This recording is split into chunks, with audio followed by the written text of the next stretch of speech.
Japan just announced today that they plan to release over 1 million tons of radioactive water into the sea this year. So, key thing there is, he just said 1 million tons of water. It could have been 1 billion tons or 1 trillion tons.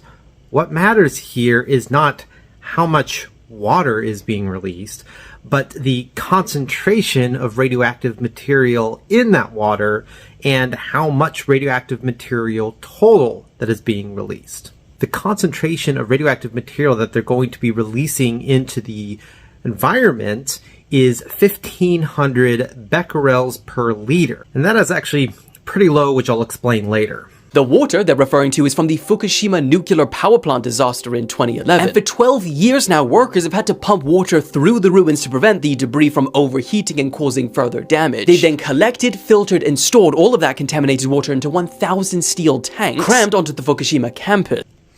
Key thing there is he said filtered. And that's really important. What they actually do here is they're pulling groundwater out of the fuel debris. And then they take that contaminated water that has all sorts of different contaminants in it, like cesium and strontium. They pass it through what's called the Advanced Liquid Processing System. That removes a vast majority of those radioactive materials. But it doesn't remove your tritium. Tritium is an isotope of hydrogen, so chemically it behaves exactly the same way.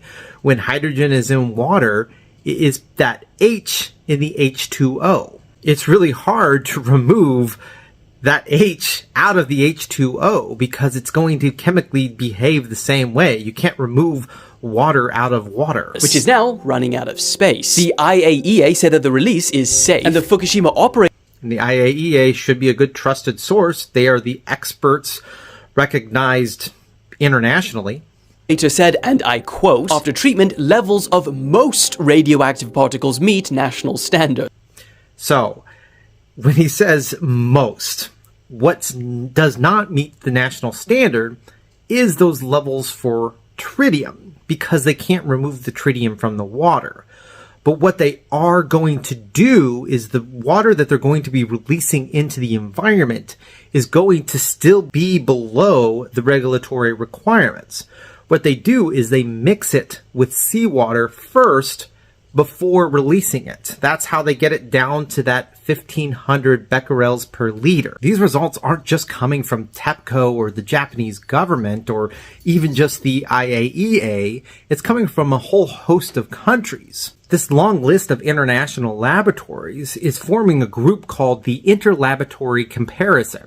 Countries that make up these laboratories are Korea, France, Switzerland, and the US, which really leaves no room for hiding anything. However, neighboring countries and local fishermen have voiced their concerns. So the question is, do you think this is safe, or are we going to have a whole load more of these appearing this year? So one of the big reasons why this is such an issue is because of that communication with the public. I don't blame fishermen for being concerned about this contaminated water being released into the environment.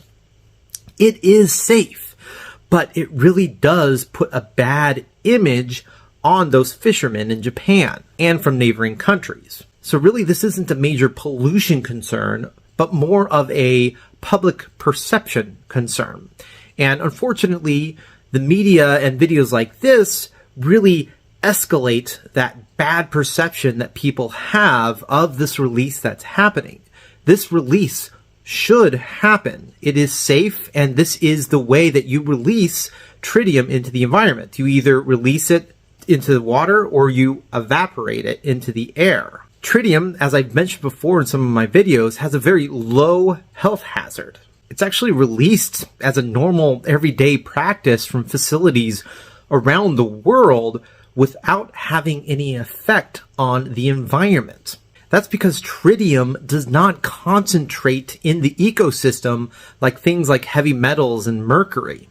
If it was easy to concentrate, we'd know how to remove it. The results of releasing this low level of radioactive material into the ocean is very minimal when it comes to the animal life. The amount of dose that is expected to be received by humans from this release is less than 1/100th of one dental x-ray. Now, to put things into perspective, if you wanted to receive the same dose that you would from the naturally occurring radium in one Brazil nut, you would have to drink 3.5 liters of that Fukushima water to get the same dose of radiation. So again, anytime you see the news putting out information like this, remember to put things into perspective.